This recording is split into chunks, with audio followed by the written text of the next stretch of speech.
Bismillah ar-Rahman ar-Rahim wa salatu wa salam ala Rasul al-Kareem. Assalamu alaikum and welcome to Fiqh al-Muamalat online classes. And today's topic is basically classification of contract, whereby we'll be talking about classification of contract and also the definition of Sharia contract. But I have to remind you here that the objective is not really to provide detailed discussions about this classification, but to highlight the main classification, the main clusters, and of course the related contract and their definitions. It is an overall description about these classifications. We don't go into details on each one because this contract will be covered as well in the future throughout this course of Fiqh al-Muamalat. The point number two I would like to highlight is that this is a very important topic for product developments, innovations, and financial engineering. And also it is important for the compliance officer, and it is very important also for the what's called the Sharia audit and of course the Sharia board. And why the reason I highlighted this is that when it comes to design specific product, selections of the contract matters. Selection of the contract is very important stage after understanding how the product functions, how the product behave, what kind of relationship between the parties, what are determined conditions involved, what's the objective of this product, what's the means has been used to achieve this objective, and many things that you have to look at. And based on that understanding, so if you know the landscape of the Sharia contract, if you know the classification of the Sharia contract, if you know that each contract how it's behaved, so you can pick up the right contract and basically map it against that specific product and do kind of enhancements, innovations, and improvements to make the product work perfectly according to the Sharia rules and requirements. But if you don't know this kind of classification, this variation of the contract, so you don't know exactly which is the right contract I should pick in order to support this product or this new product and services that has been basically selected. So it is very important, but again I just keep reminding it is a very high level descriptions. We will not zoom into the details as we are going to rediscuss those contracts throughout this course. That's point number one. The following point, actually, the other point I would like to highlight also is I hope you will not get confused and you will not get lost in the classification. I try to go one by one, and at the end of the day I will recap, so at least you will be following me, because you may get lost in the classifications of each specific contract. Let's start by highlighting that there are around 5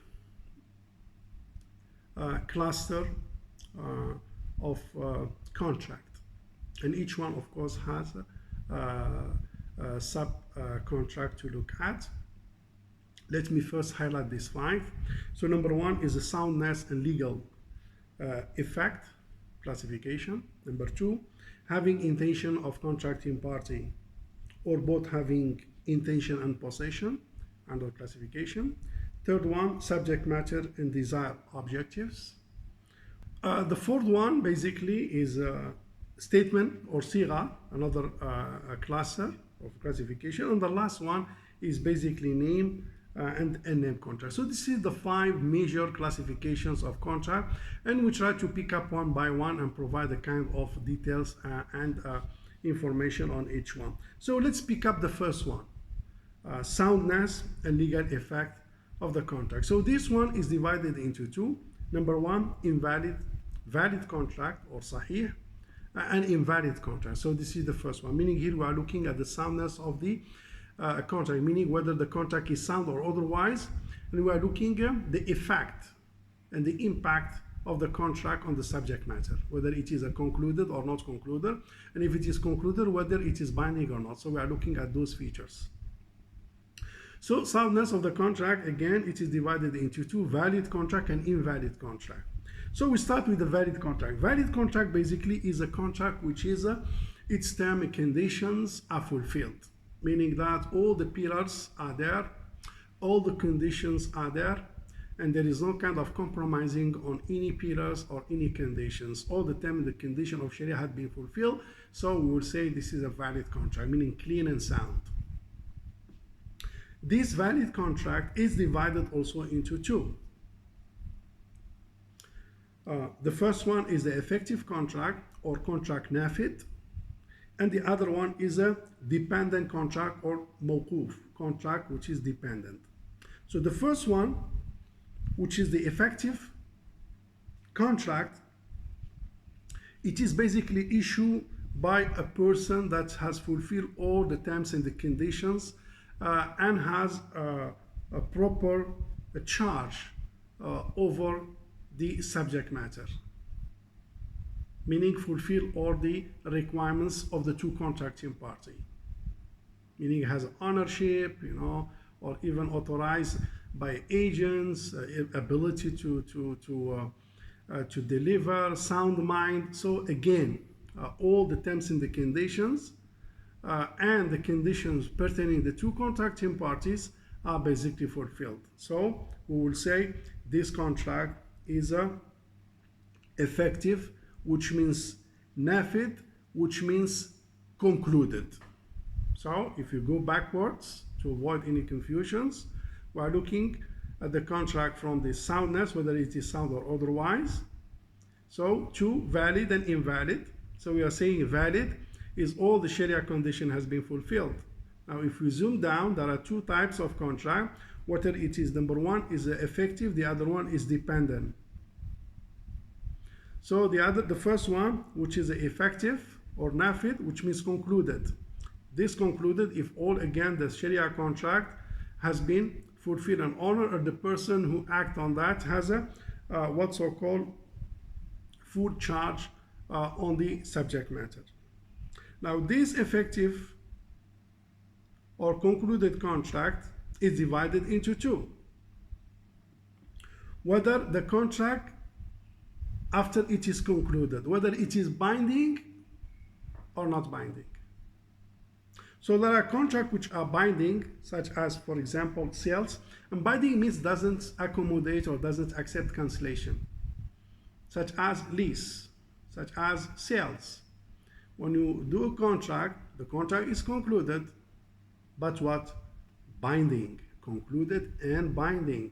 No one can has the authority to cancel the contract unless mutually agree. Otherwise, no one has the right to revoke back the contract or to cancel the transaction. Why? Because it is binding.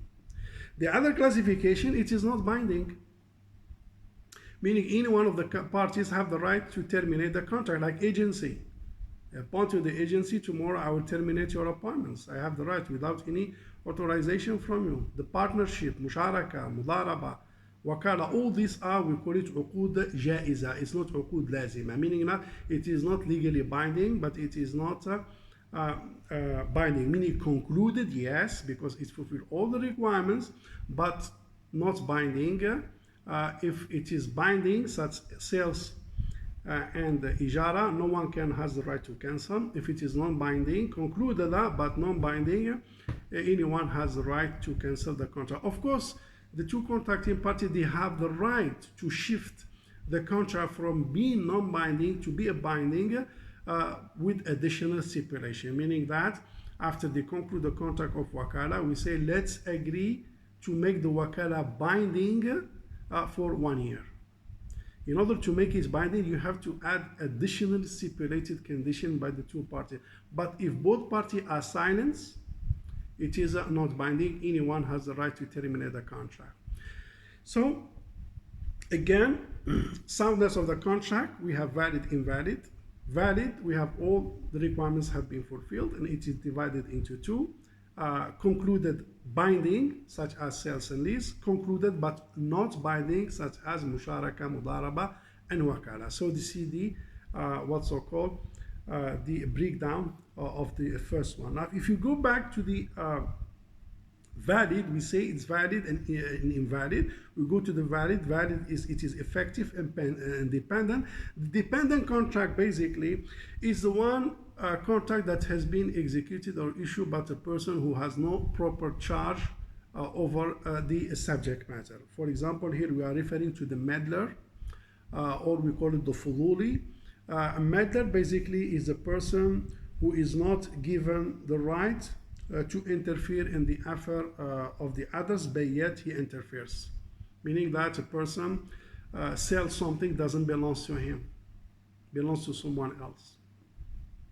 I mean, let's say you are in a shop, then your friend is there just as a visitor. You went to the washroom, then customer comes in, then he sold one item based on specific negotiation without your authorization. So this is the act of the meddler. He's not authorized to sell, he's not appointed as an agent to sell, but he interfered on the in the affair and the others and sell some of the items. So the item doesn't belong to him. He has no proper charge over it, and also he has no authorizations to act, but yet he acted and transacted. This is, we call it Aqdu al-Fuduli, or the actions of the meddler.